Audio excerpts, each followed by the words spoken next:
I am very sorry about these impromptu videos. I don't plan something and then I need to talk to you, and then whatever happens, happens, and whatever I say, but I need to talk to you. Okay, hello, how are you? I hope you're doing okay. I'm doing great. Thank you for never asking me. It's okay, I don't like hold a grudge or anything. I do hold a grudge. It's bad and I need to work on myself. Doing okay. I hope Will is treating you well. Please be plugged because I just started talking for 2 minutes. I read a book. You probably should read it too. Let me paint you a picture, okay?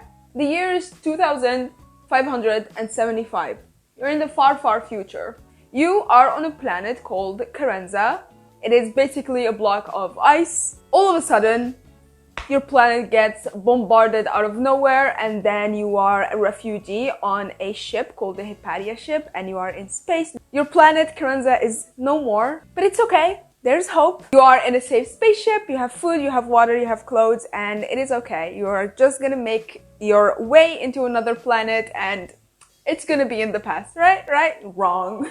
So you are in the far, far future. There is a very, very smart, very ingenious AI that helps program everything, and all of a sudden, out of nowhere, the AI goes rogue, and there is a plague, and there is something off about people. They start killing each other. Something very off starts happening. Murders start coming about. Murders are very hostile, very violent, and what looks like they have no reason behind them. And you, being a genius at coding, hack into the ship that is hosting the AI and find out what's happening. And you do find out what happened though. The only person who can help you sort it out is stranded on another ship, the Alexander. Listen, let me just start off by saying that I'm not a sci-fi bitch. I'm not a sci-fi person. I don't really like sci-fi movies. I've never read or finished or liked a sci-fi book.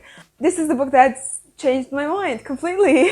So basically that's just the plot, but the book is so much more. So this is Alumni by Amy Kaufman and Jay Kristoff. This is the first in the alumni files. Thank you, Lord, that we still have 2 more, and I could not be happier that we still have 2 more. I don't think I can explain the levels that I adored this freaking book. When I started, I was like, okay, wow, this is cool. I was already like rating it 3.5 or something just for the fact that it's making me enjoy sci-fi already. At the end, I am absolutely in love with this universe. Writing-wise, this is the most unique book that I've ever read in my entire life. It starts off with a person sending a file to someone, and this being the entirety of the file sent.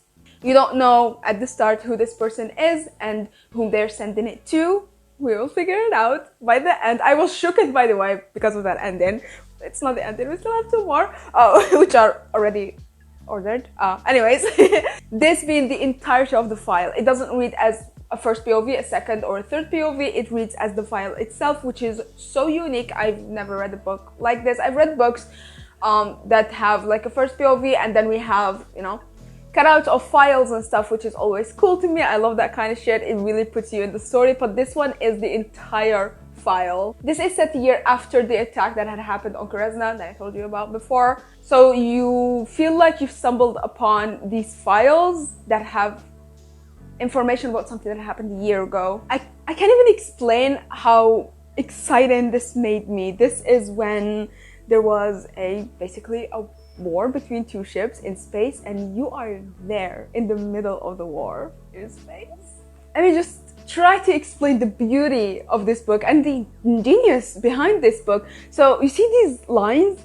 These are following the path of the ships.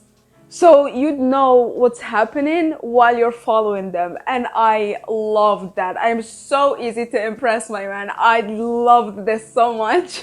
What I didn't expect though is to develop a fictional crush with an AI. By the end, man, that AI is a poet. The way he speaks, I loved it. I loved it so much. Writing was just unique. It was good. It was just unique.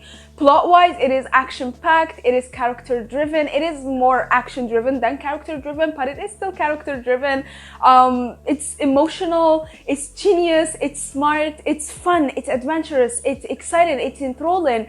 It literally made me cry twice, which I didn't expect at all. First of all, because it's it's not an A, because it's a sci-fi. And second of all, because I don't know, I just wasn't expecting to completely fall in love the way I did. The POV goes through everything. It is all over the place. You are reading a file, you are reading a private message board, you are in the AI itself, you are reading logins from security cameras, you are there, you are in the action. This is the most I felt with action books. I don't know how to explain that really. What I mean is, basically, whenever I read a book that is action-packed, that it is a third or a first person, you know, a traditional POV, you're there, and some authors really succeed exceptionally in making you feel like you're part of the action, like you're actually there. They succeed in escapism, which is why I read. But this one, it was different. I don't know how to explain my excitement for the action when it comes to this book. Oh my god. So story-wise, I can't help myself. I need to share it with you. Maybe a spoiler, but I'm gonna try to not make it a spoiler. So anyways, there are 3 ships, Alexander, Hypatia, and Copernicus, and they're filled with refugees, right? They're just filled with refugees. And all of a sudden, the main one, the biggest one, is the Alexander. And the Alexander hosts the AI, who is named Aiden.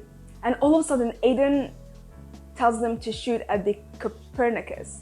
And then they're like, no, what is happening with your AI? And he tells them to shoot at the Copernicus. And then he succeeds in, you know, ending people on the Copernicus. And then we find out why he wanted that. And then they turn it off. And the plague just gets bigger and bigger and more hostile and more hostile. And the way it transforms people, it makes them to these walking dead type of people. And I've never ever thought I would sit here when I started this channel and be this excited about a walking dead, zombified sci-fi war in space.